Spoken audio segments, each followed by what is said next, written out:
Okay, I'm going to do a short video on what you could call the occult, which I don't necessarily like using that word because it's got a bad connotation. All it really means is something that is hidden from plain view. I guess what I'll talk about is the hierarchy or the order in which the occult operates. What they prefer to do is they prefer to work from the ground up on individuals, and so that's why they work in the foundation of what you would call a pyramid. Is that essentially a four-sided pyramid is what you would call one of the most stable structures on the planet, although that's debatable because one of the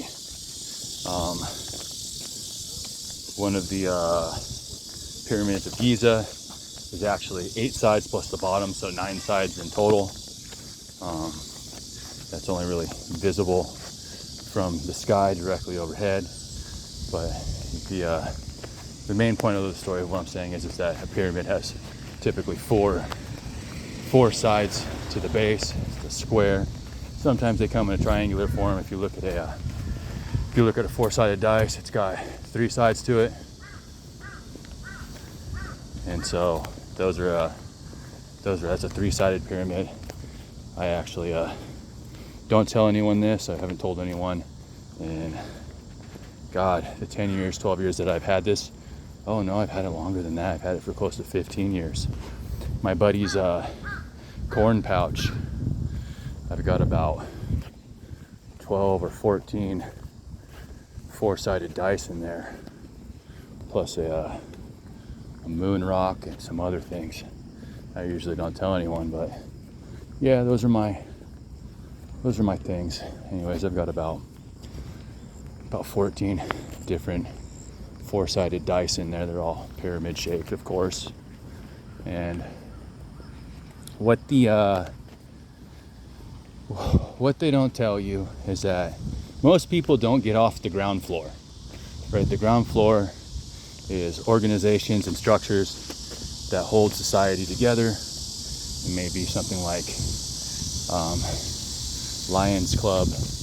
That would be the first couple floors, you could say, first couple levels at the foundation. Lions Club, Freemasons, and there's also other organizations I won't mention because it's just best not to mention their names. But it's one of those things where some things are best kept hidden. I'll just talk about the good ones.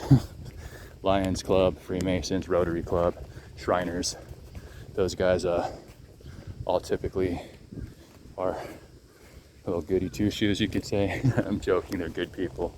They have a tendency of keeping their information hidden, and they've got books that are written in their own language with their own alphabet, so people can't decode them unless they're privy to the information. Something that's very interesting is that most people who enter the Masonic temple don't ever pass the 3rd degree, depending on whether you're the Scottish Rite or the other Rite. There's two different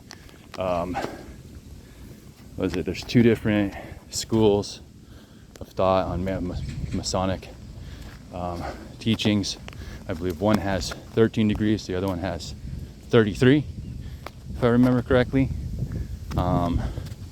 Typically, if you're talking about the Scottish Rite, it's 33 degrees. Each degree, you're required to understand the knowledge of the previous degree. Most people don't pass the 3rd degree. There's an old phrase, jokingly saying, "Give him the 3rd degree." Most people have heard that before. Well, when you're in a United States court of law,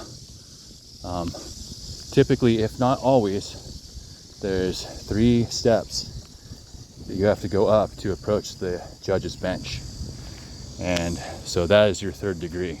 When you are stepping up those three steps, you are essentially being given the 3rd degree. You're being judged, okay? And so once you hit the 3rd degree, you essentially will be judged, whether you can continue to go past the 3rd degree or not.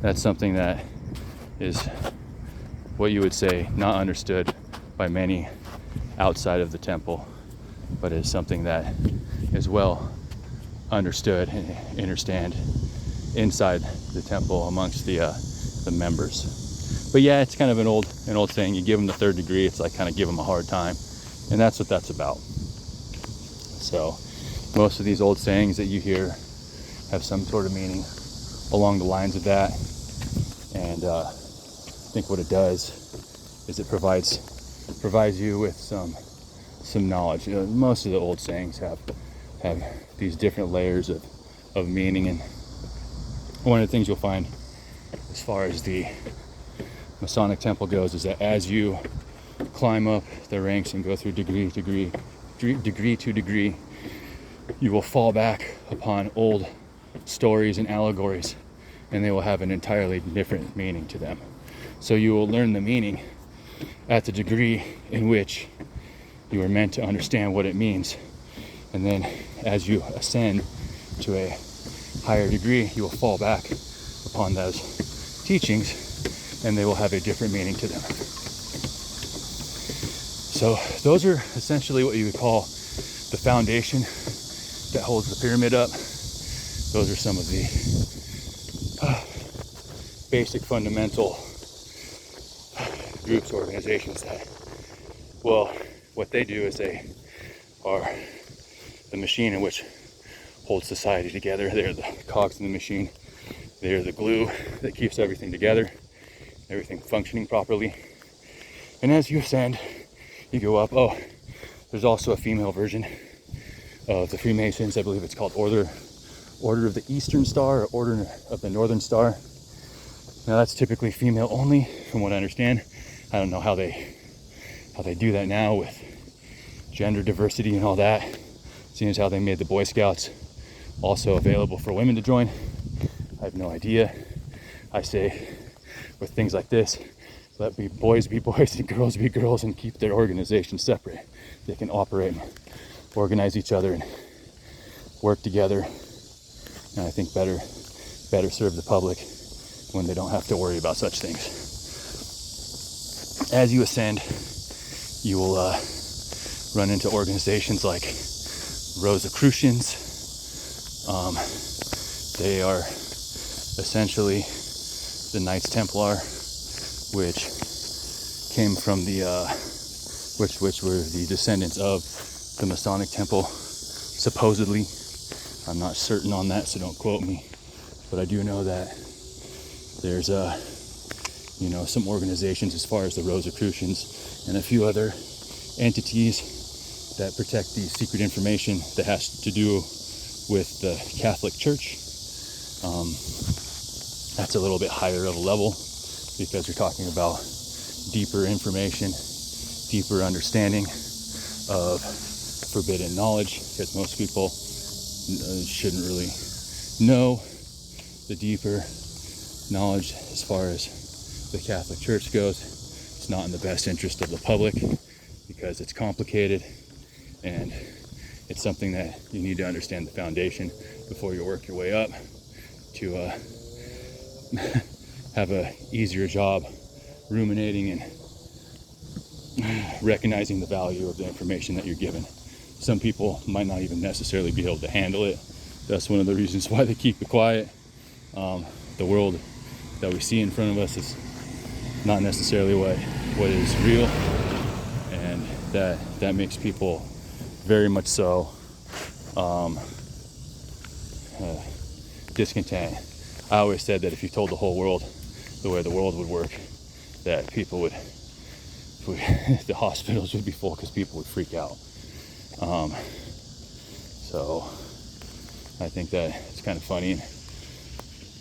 As you climb higher, you end up with groups like the Skull and Bones Society, and the people who travel to Bohemia Grove every year, which is a place in Central California, and they worship an owl statue called Moloch. This is where things kind of get gross. To worship Moloch, you're supposed to essentially sacrifice your firstborn son.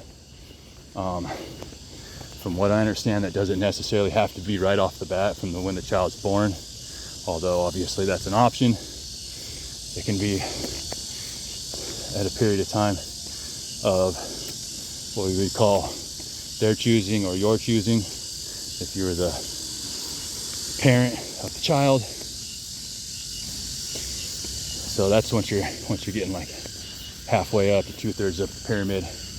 Then after that, you have what are called councils. You have the council of 300, which is 300 people. You have the